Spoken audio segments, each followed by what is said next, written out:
I think that Elden Ring is probably about as close to a masterpiece as modern video games get, right? I mean, the sheer breadth of the lands between and the freedom you have right out of the gate to go where you want and do what you want makes it a truly open world experience that you can tackle in nearly any way that you'd like. There's so much land to explore, catacombs and caves to discover, so many build varieties and weapons and spells and ways to customize your character, and so many story beats that can go different ways depending on the choices you make. It's crazy. There's a breathtaking amount of content here that can keep you busy for hundreds of hours and yet make you feel like you've still barely scratched the surface. It's pretty awesome. But those things are also exactly what make me like Lies of P more than Elden Ring. Now, before you start screaming at me about how wrong I am, we need a bit of context. We need to go back to the beginning, to the experience that changed my entire perspective on video games. Dark Souls, the original Dark Souls, is my favorite video game of all time. But the first time I played it, I kind of hated it. You know, it was early 2017 and I was looking for something new to play. And at that point, From Software had gained a bit of a reputation for making hard but rewarding games, right? And Dark Souls 3 was getting a lot of attention at the time, so I figured I'd see what the hype was about. And I didn't want to start with Dark Souls 3. I wanted to play the original first. So I bought the Prepare to Die edition of DS1, and at the time I remember thinking, like, how hard can this be?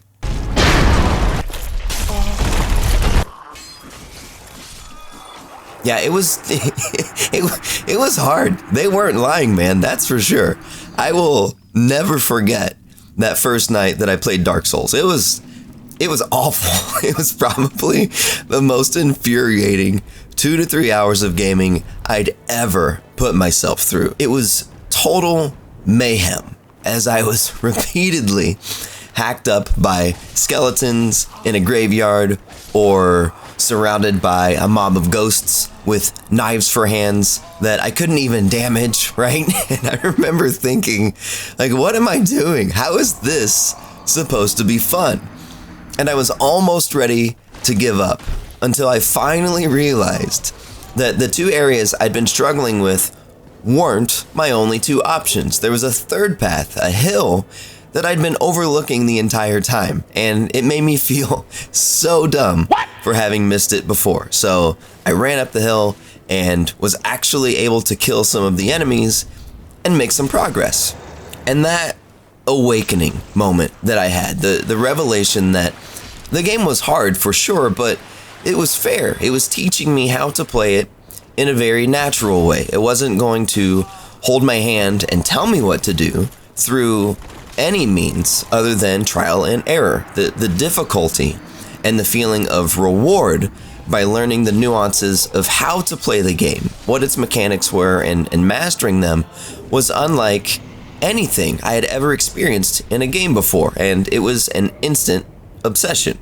And like I said, Dark Souls is hard, but it's fair. It's not a game where you can just run right through and expect to succeed right away. It makes you slow down and pay attention.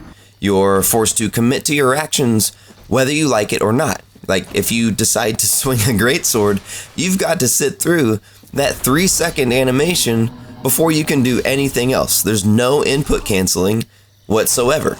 And everything is heavy. Everything has a weight to it, you know? I think my favorite way to describe Dark Souls gameplay is deliberate, right? You can never approach any situation without a plan, and anytime you decide to swing your weapon or heal your character, you better make sure that nothing is going to get to you first. It's a game of planning and strategy, and it's a button masher's nightmare. You have to be deliberate with every single button press, or you'll fail time and time again. But once it clicks, it almost feels like a natural extension of your own body, which I know sounds kind of weird, but it's a lot different than running through something like, like Devil May Cry and mindlessly spamming the buttons as fast as you can. In Dark Souls, when you finally get it right, when you finally start succeeding in the game, that sense of accomplishment and relief gives you this dopamine kick that's absolutely insane. And aside from the combat, another thing that got me hooked was the world and the level design. It's dense and it's varied, yet it all ties together seamlessly and coherently. It makes Lordran feel like a real connected place and not just a series of levels and locations, right? You play through the entire game visiting these areas with the sense that it all used to be something grand, like a place where real people actually lived and thrived not too long ago. And now that place has fallen into disarray, and it's not entirely clear why. There's a sense that you might have arrived too late to fix anything, but there's still some hope, and you want to try to do something about it all, despite being generally clueless as to what you actually need to do to fix it, right? All you really know is that a guy is telling you to ring some bells, and then another weird serpent dude says that you need to kill some gods and succeed the previous lord. So you adventure and you slay demons, and you finally reach the end of the game, and you're ready for all of your questions to be answered, and you pretty much get nothing. You still don't really understand why you did everything you did. And that's the final piece of the puzzle for me, the lore. When I finished my first playthrough of Dark Souls and came to the realization that this was it, there was no neatly wrapped conclusion to the story, I wanted to dive right back in and see what I missed, right? If the game had sucked or wasn't fun, then no, it wouldn't be worth the slog. But the gameplay was so addictive that I couldn't wait to go back through and see if I could discover some new things. And it's well known at this point that the majority of Dark Souls' lore is intentionally ambiguous. And if you want any sort of greater understanding of it, then you can get that through flavor text, through the descriptions on all the items that you pick up, or through certain bits of dialogue from NPCs, or sometimes even from just paying attention to the environment and picking up clues that way. Just like with the gameplay, Dark Souls isn't going to hold your hand and give you the story up front. The lore is also an act of self-discovery and the mystery behind it all, and drawing conclusions and finally making connections and realizations on your own can be just as addicting as overcoming a tough boss.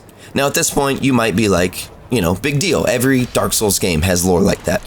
Elden Ring has lore like that, so this isn't anything special. And you'd be right, but I'm making all these points because these were all things that I felt while playing the original Dark Souls, but I never really felt them again, not with the same impact in subsequent games, and I'll explain all of that in a minute. Right now it's important to remember that Dark Souls released in 2011, but I didn't play it until 2017, which meant that From Software had released several more games at that point, and they were all sitting there waiting for me to try. I went through each of those other games in release order, playing through Dark Souls 2, Scholar of the First Sin, followed by Bloodborne, and Dark Souls 3, the Fire Fades edition. And after all that, I hooked up my PS3 and played through the original Demon Souls. And then I went back and I did multiple playthroughs of each of those games until Sekiro was released in 2019. And quick side note, if you were there, remember when the Shadows Die Twice teaser released and everyone initially thought they were announcing a Bloodborne sequel, right? How naive we were. Anyway, before I go any further, I need to clarify one very important point, and it's that I play video games in general for the single player experience, right? At this point in my life, at least.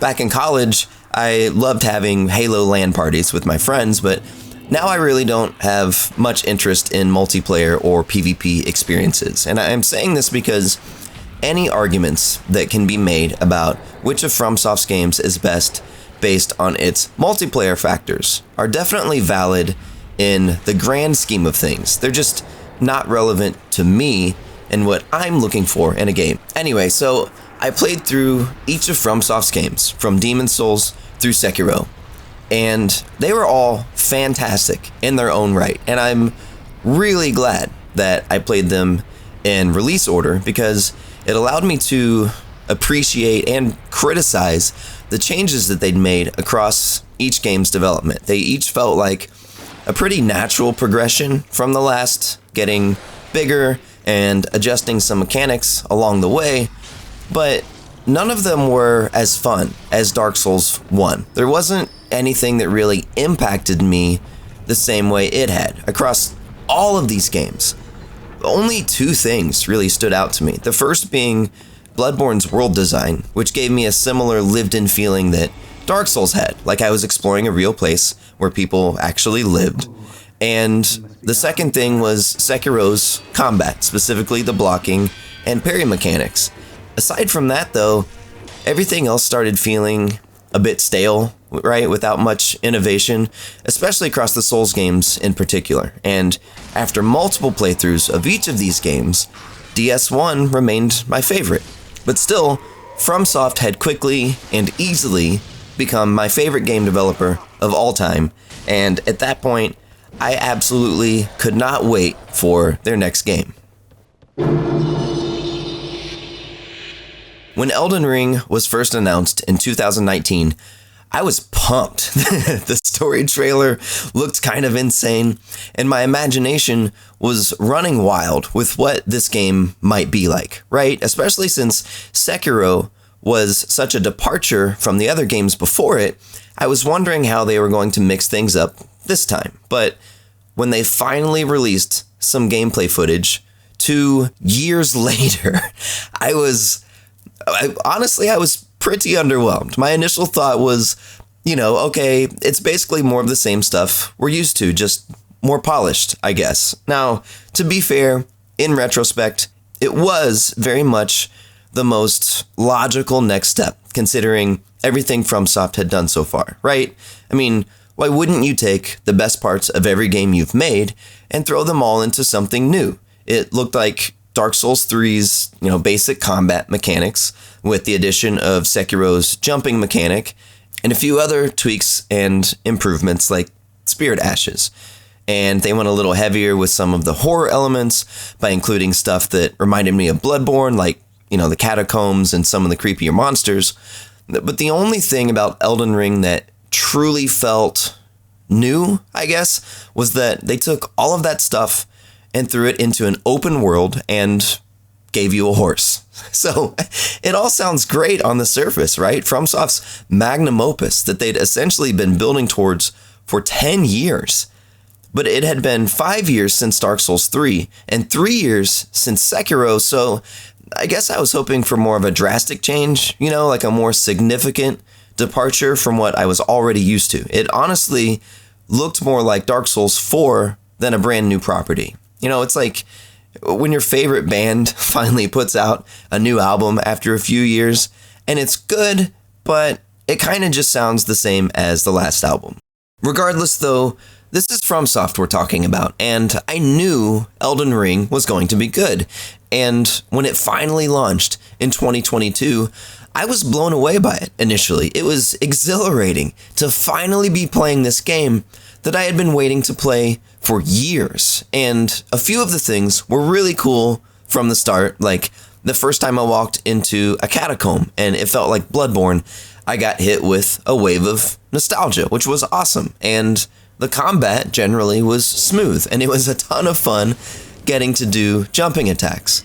But the combat got kind of boring pretty quickly. And initially, I was excited to be able to fight on horseback, but ultimately, that ended up being more frustrating than it was fun, which was disappointing, right? Like, Torrent really only ended up being useful for running around and using spirit springs because everything in the world was so spread apart and open. The only thing that I remember really enjoying was using spirit ashes to summon the wolves and watching them tear apart enemies while I, hid in a bush or whatever.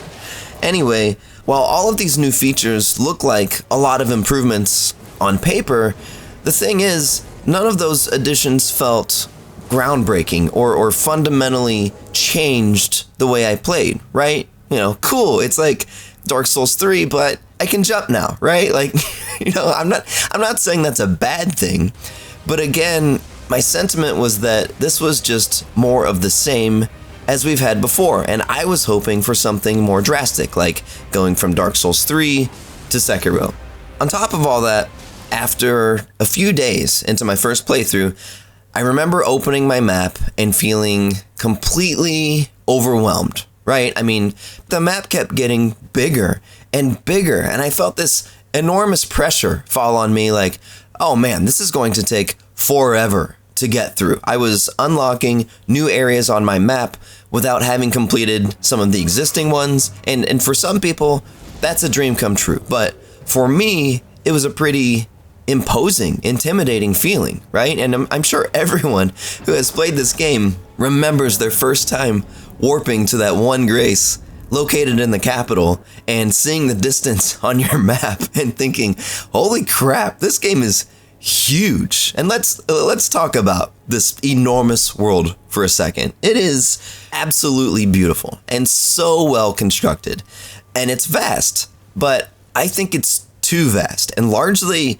it's pretty empty. I mean, sure, compared to, something like Dark Souls 1, there's way more to it in terms of, trees and rocks and ruins and animals and general environmental stuff, but it doesn't have that same sense of realism. It feels like random stretches of land. Like, why is there a church way over here when there aren't even any houses nearby, right? Who would have gone to this church in the first place? Like, it lacks this sense that you're fighting for something more meaningful than becoming a lord simply because that's what you're told to do, right? What's the point of needing to save this world? Who's even left to be saved? Even like walking around the capital, it's hard for me to imagine the area bustling with real people. I think Windmill Village is the only location in Elden Ring that really gave me the sense that real people used to actually live here. The rest of the lands between is just a place that's inhabited by wildlife and the undead and weird monsters and soldiers protecting empty castles, right? It all practically invalidates Kenneth Height's entire quest line, because who exactly is around for him to be ruler over? A bunch of dead guys roaming around a decrepit castle and a barren wasteland? And I've been called here from another land because I'm guided by grace and people are telling me to become Elden Lord? Dude, I don't even know what the job description is for Elden Lord. Like, why do I even want this position? All I really want to know is, why is this world even worth saving? Right? In Dark Souls, the world is at risk of plunging into darkness, so you need to light the fire. Cool. In Bloodborne, there are a bunch of monsters, and people are trapped in their homes, so you need to hunt. Great. In Elden Ring, what's at stake if I don't become Elden Lord and just want to hang with Kale and ride my horse all day? Now, to be fair, you could argue that the lands between is void of life because it's war-torn and uninhabitable and filled with, lots of mean and nasty things instead, right? It's no place to raise a family, that's for sure. Unless you're a family of singing bats, I guess. But if we did succeed in becoming Elden Lord, we'd be able to drive out all the monsters and start building up residential areas and slowly welcome people back into the community. But, man, that sounds like a lot of work. And who's going to pay for all that, too? I don't know. I'm going off the rails here. Anyway, so I've established that the world is big and empty, but now let's talk about exploring it. So remember how I said that in Dark Souls 1, it more or less guides you down the intended path through level design, right? It doesn't hold your hand and tell you where to go, but you kind of figure that out naturally. Well, almost the exact opposite is true in Elden Ring. In Elden Ring, you really can go wherever you want. And even though certain sites of grace point you in the direction of the main quest, it still feels like your possibilities are endless. And if you've ever played video games before, then you know that the first rule is to run in the opposite direction that the game tells you to, right? You need to explore first. Explore as much as you can. And for a player like me, with a game like Elden Ring, that's not a good thing. So, in my daily life, I often suffer from the paradox of choice, meaning that if I'm presented with too many options in any given situation, I tend to lock up. I freeze. And that leads to indecisiveness. I can't make a decision in full confidence because I'll always wonder, what if that other option was better? And when it comes to video games, that plays out as which way is the right way to go. Like if I stay on this path, will I miss something important somewhere else? Or what if I progress too far in this area and accidentally screw up an NPC quest? Things like that. And that indecisiveness is only taking the world of Elden Ring into account, the exploration of the map. On top of all that, Elden Ring has like 300 weapons to choose from. The point is, between the open world and the nearly endless build varieties of weapons and magic, the game gives you so much choice and so much freedom that it all actually hinders me and prevents me from moving forward with any satisfying level of confidence in my choices. I mean, it's all a bit overwhelming, and I'm basically in constant doubt of my decisions, and that can lead to a really unenjoyable gaming experience. Another thing about me personally is that I'm a completionist, which means that when I play a game that I really like, I have this compulsion to do everything. That means completing every optional area, every catacomb, every cave, every NPC quest, and defeating every optional boss. Not to mention the impulse to collect every shiny, glowing thing that I see. And with a game as big as Elden Ring, not only does that take forever, but statistically speaking, most of the rewards you get from doing all these things most likely won't even apply to your current build, right? So, for me, taking the time to explore a new area and finding nothing but another spell I'll never be able to use is frustrating, and it feels like a waste of time. Yet there's always hope that maybe the next area will have something valuable for me. And then you get there and it's like, oh wait, no, just another shield. And on top of all that, as if that wasn't enough to drive me insane, FromSoft's NPCs often have branching quest lines, which can require multiple playthroughs in order to experience them all. It's both a blessing and a curse, because I want to experience everything the game has to offer, but this game is huge, and to do all that, it takes so much time. And that's the kicker right there. Time. Like, I'm a husband and a father, and when I first played through Dark Souls in 2017, I had way more free time on my hands than I do now. I mean, jump forward to now, and my kids are bigger and older, which means they get to stay up later, which in turn severely limits the amount of time that I can responsibly dedicate to video games. And on top of all that, I do my best to balance gaming time with spending time with my wife, so I typically only play video games for a few hours and only a few nights a week at most. So, what's your point, McDuck, right? Why are you telling us all of this in this video? Well, taking all of these things into consideration, it took me around 190 hours spread across 6 months in real time to finish my first playthrough of Elden Ring. 6 months of my life playing Elden Ring, and only Elden Ring one time through, from February to August. Now, I totally get that this is a me issue, right? And if I decided to ignore all the optional things and stick to the main story, then it would have been much, much faster. But that's not how I play games. When I start a game, I want to see everything that it has to offer, especially when it comes to FromSoft games. So while I ultimately did end up having a great time overall with Elden Ring, I was exhausted by the end of it, and doing another playthrough to experience different things was a little daunting. I mean, I at least partly couldn't help from feeling like it was an obligation, like it was more like something I needed to do, but didn't necessarily want to, just because of how big the game is. And at this point, you might say, hey, old man, right? You're just not the target audience for games like Elden Ring. And to some degree, you'd probably be correct. This game is intended to be played repeatedly for hundreds or even thousands of hours. And some of the things that I'm complaining about are the exact same reasons why people love the game so much. But that doesn't mean I can't get frustrated or make myself overlook all of these criticisms just because it's a game made by my favorite game developer. But despite all of my complaining though, I do still think Elden Ring is an incredible video game. From Software, as a developer, is unmatched, in my opinion, though that hasn't stopped other developers from trying to replicate their success. So as From Software's games became popular, and maybe notorious even, the term Souls-like was born into existence as other developers tried to mimic the formula that makes those games so unique and special. And given my limited time for gaming, I've only personally played a few of them, and some were more enjoyable than others, but I feel like ultimately, most of them, and I said most, not all, but most of them don't even come close to matching the quality and fun of FromSoft's games. And I held that opinion for a very, very long time, until one day in 2021, when I heard the strange news that there was a new Souls-like game in development called Lies of P.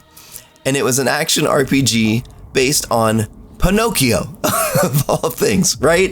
It was one of the most wild concepts I'd ever heard, but it intrigued me. So, I casually followed along with its development, but I didn't have any real expectations for it since most Souls-likes up until that point had been underwhelming to me. So when Lies of P released in late 2023, people everywhere were saying things like, it's as close as a sequel to Bloodborne as we're going to get. And on the surface, that appeared to be true, right? Like, Krat's dark, rainy streets were pretty reminiscent of the gothic streets of Yharnam. But even though this wasn't a FromSoft game, and I didn't have high expectations for it, those sentiments kind of disappointed me a little, because the game honestly did look really cool, and I was hoping it would be more unique than just a Bloodborne clone, right, with puppets, but the reviews were good, and I still wanted to play it, so I bought it, and I tried to go into it with an open mind. So, unlike my first playthroughs of Dark Souls and Elden Ring, the details of my first playthrough of Lies of P are more or less a blur in my mind. And all I can really say is that within the first hour of playing, I was already sucked in, right? The atmosphere was beautiful and creepy, and desolate streets littered with corpses and broken carriages. All that stuff made me wonder, like, what happened here and where did everybody go? The city feels so lifelike and yet so bleak and sad. But the environment wasn't the only thing that grabbed my attention. The combat is what really blew me away. If you've ever played any of FromSoft's games and then played a Souls-like from another developer, then you probably know where this is going. But there's something about FromSoft's combat that has a distinct, almost tangible feel to it. And Lies of P was the first time I played a game by another developer that felt like a FromSoft game in my hands. And not only that, but something about it played more like Dark Souls 1 than any of the other entries. Between the mechanics themselves, the sound effects, and the visual effects, when you make contact with a sword, it feels right. It feels good. It feels like a natural extension of yourself. And that enjoyment gave me immediate flashbacks to DS1. But why, right? Like, what about Lies of P specifically makes it feel more like the original Dark Souls than, say, Elden Ring or even Dark Souls 3? Why is the combat in Lies of P so much more satisfying to me than in those games? Well, over the course of their development history, FromSoft's games really began to lean more towards quicker action. And that's not to say that you can act carelessly, right? You still very much have to be deliberate. But a lot of that weightiness from Dark Souls 1 was lost over time people raved about how fast the combat was in Bloodborne compared to Dark Souls 1 and 2. And afterwards, FromSoft adopted a faster playstyle in Dark Souls 3.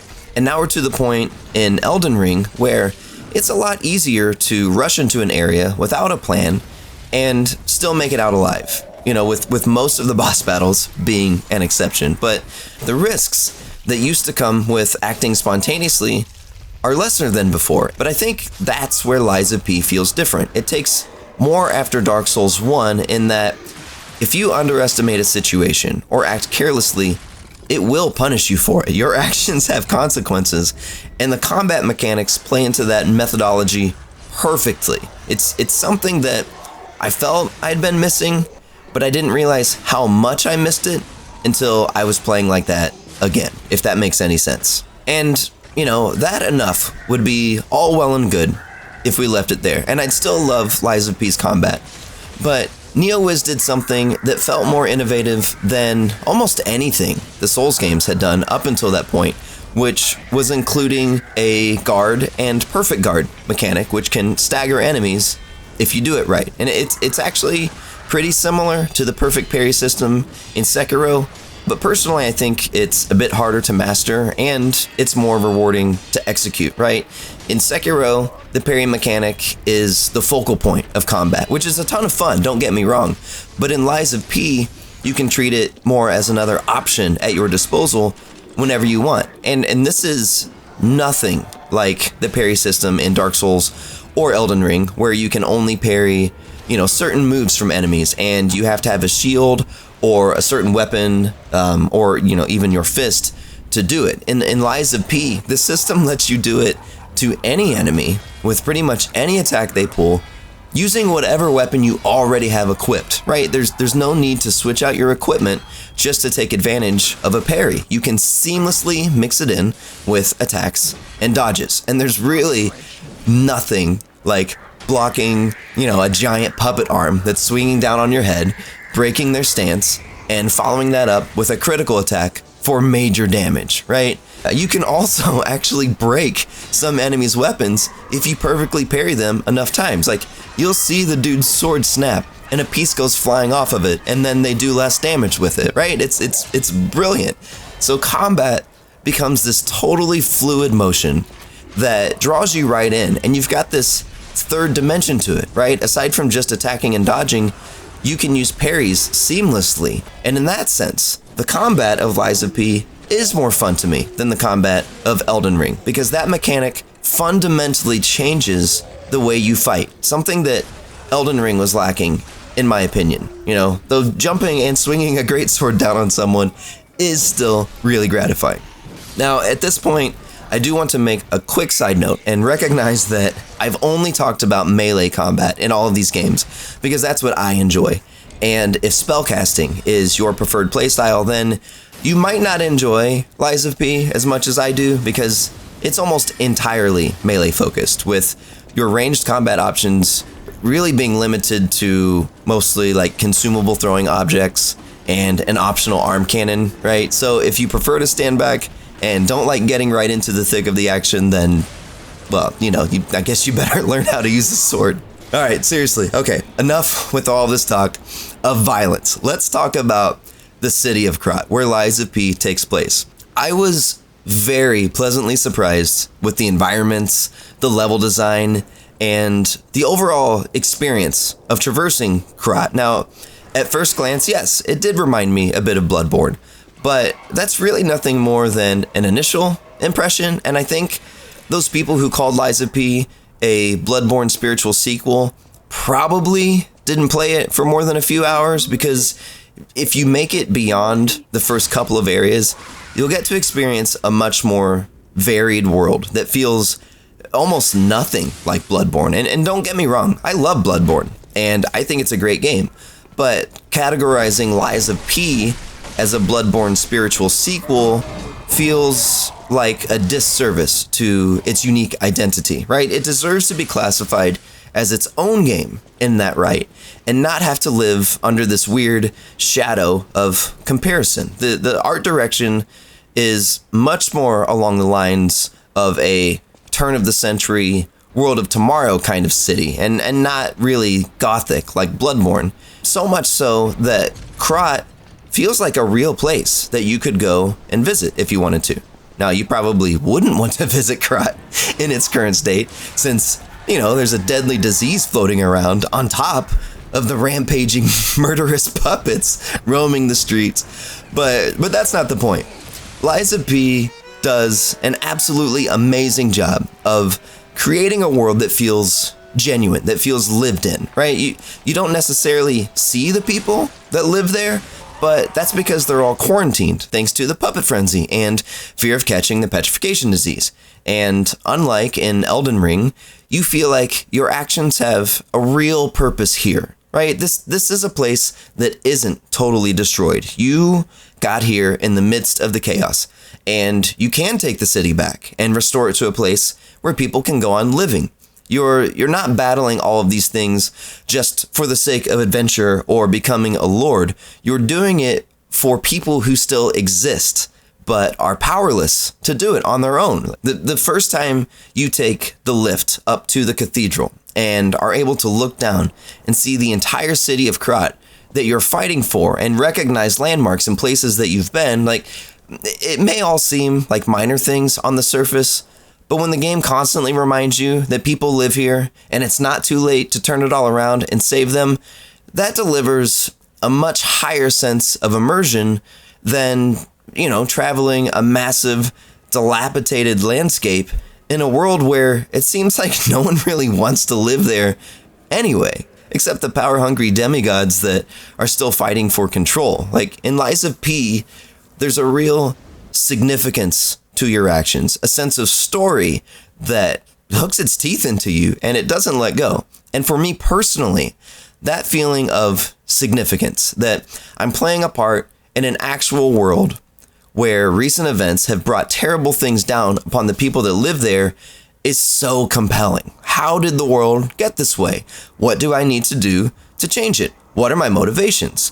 Unlike Elden Ring with Lies of P, pretty much the whole main story is there for you to experience without having to dig, right? The NPCs are very direct about filling you in on things that have happened or things that are going on in the city and what you need to do.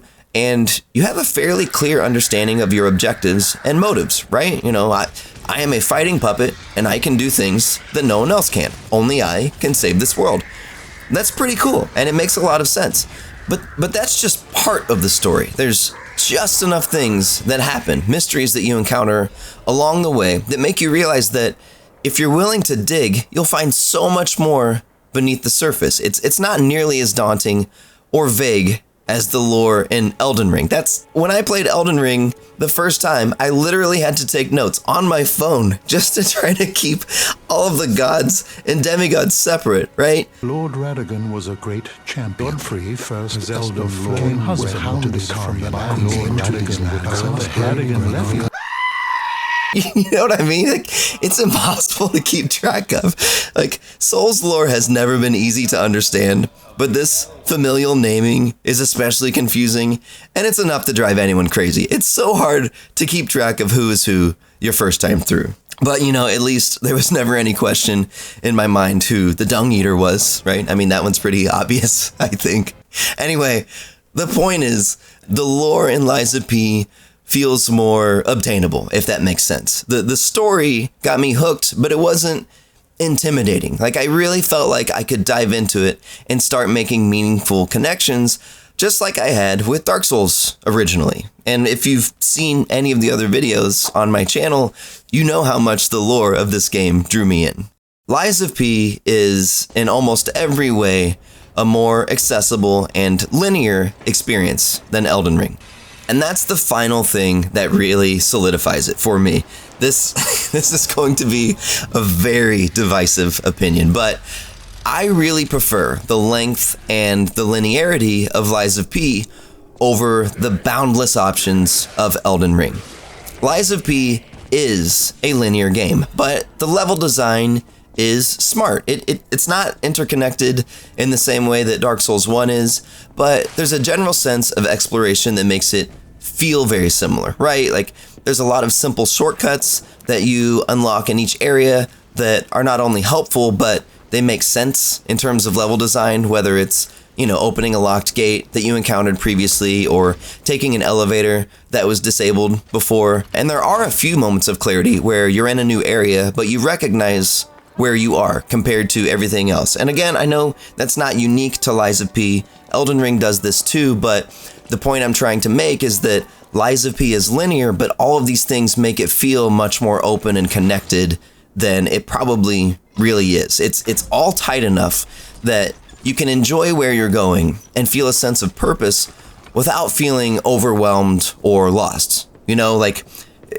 Stormvale Castle by comparison, and the sheer amount of choice and branching paths there that don't really lead to the joy of discovery for me. Instead, it's this looming sense of, God, this is huge. We're going to be here for a while. And again, that's because I had to check every path and every room to make sure I don't pass up on a cool weapon or a key item or an NPC, right?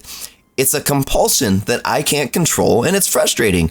But Lies of P is linear enough while still encouraging exploration to make it an enjoyable experience versus an obligatory one. Now, while a lot of people probably feel limited by this approach, I personally welcomed it. It more or less eliminated my decision paralysis and allowed me to actually relax and enjoy the game without questioning every decision I made along the way. It's not an open world, and there aren't any optional areas or bosses, but several of the levels do have small branching sections that you can choose to explore or skip, and that still gives you a sense of freedom, right? It's just enough variety to allow you to naturally adventure through the world without feeling like you're on rails. You still feel like you have a choice. And along those same lines, Lies of P only has about 40 weapons total, unlike the 300 in Elden Ring, but the weapon system is customizable, allowing you to combine different parts to make new weapons if you want to. And that mechanic also provided just enough variety to keep me interested without, the overwhelming feeling of having 100 different swords in my inventory that I'd probably never use, right? So my point is this. I had gotten used to playing video games that took me months to finish, simply because games kept getting bigger, and bigger, and that's all my schedule allowed, right? So to jump from a 190-hour, 6-month playthrough of Elden Ring to a 40-hour, 2-month playthrough of Lies of P was incredibly refreshing. And for the first time in a while, I finished the game wanting to start my next playthrough right away. It wasn't a daunting feeling of obligation. And fortunately, with the game being relatively short and more linear compared to Elden Ring, it meant that I was able to play through Lies of P multiple times and choose different options in certain scenarios much easier than with any of the more recent games I had played. So, keeping all of these things in mind, it boils down to this. My experiences with Lies of P feel much more like my experiences with Dark Souls, the original Dark Souls, more than anything else has up until this point, and at the risk of sounding like a total nerd, it has this magic to it where everything perfectly aligns and delivers exactly the kind of gaming experience I need at this time. Dark Souls changed my perspective on what video games could be. And while I do love all of the Soulsborne games, and Sekiro, Lies of P changed my perspective on how someone else could innovate upon what makes FromSoft's games great and turn it into something that's more unique to them. At the risk of making a lot of people mad, in a lot of ways, I think Lies of P captures the essence of what makes Dark Souls so fun better than Elden Ring did. So, after falling head over heels in love with Lies of P, and specifically the combat, I was genuinely worried that when the Elden Ring DLC, Shadow of the Erdtree, finally released, I'd be bored, and I'm really happy to report that this wasn't the case at all. When the DLC dropped, I started a brand new character, and I'd spent enough time away from the game that I genuinely got sucked back into it. It had been just long enough that I had kind of refreshed myself, right? But there was still something about riding around the DLC without a clear sense of direction and feeling that urge to check every single wall of every single mountain for a cave entrance that brought back that all too familiar feeling of obligation, of thinking that if I didn't divert and examine every nook and cranny of the world, that I'd end up missing out on something good. And that actually is more or less true with the addition of the Shadow Tree fragments, which makes the DLC much more difficult if you don't collect them. So yeah, you kind of do have to investigate everything. It's forced exploration in a sense, you know, unless you're a guru at this game and have spent hundreds of hours mastering it and can solo the entire game without leveling up or collecting the Shadow Tree fragments. But I'm pretty sure I've established that I don't have that kind of time. So while exploring new hidden things can be exciting, for me personally, it can often be equally as exhausting. But fortunately for me, Shadow of the Erdtree is just big enough of an expansion to feel worth my time to play without being too overwhelming in scope. And don't get me wrong, overall, I absolutely loved my experience with the Elden Ring DLC. Elden Ring as a whole is undoubtedly one of my favorite games of all time, despite my criticisms of it. As I said in the intro, right? It's about as close to a masterpiece as modern video games get. If you want flexibility, variety, and a true sense of freedom to play how you want to play, with a practically endless amount of potential build varieties, then this is the game you're looking for. And for some people, that experience may be exactly what they want. But for me, as a husband and a father of two with a full-time job and never enough time in the day for video games, I prefer something else. When I want to unwind with a game for a couple hours at the end of the day, my ideal gaming experience isn't going to be one where I ride a horse around an open world and get distracted every 5 seconds because I see a mushroom that I compulsively have to collect, or, you know, an enemy minding his own business by a campfire that I need to kill just because I saw him, right? I never get anything done. Like, my choice would be to play a game that gives me just enough freedom and options to keep me interested without having to think too hard about it, but still offers me a challenging, rewarding, and immersive experience that makes me want to keep coming back for more. At the end of the day, when my kids are in bed and I have a few precious hours to get lost in a game before, you know, it's back to the grind the next day, a more compact experience is just what I want. Something like Dark Souls, or my second favorite game, Lies of P.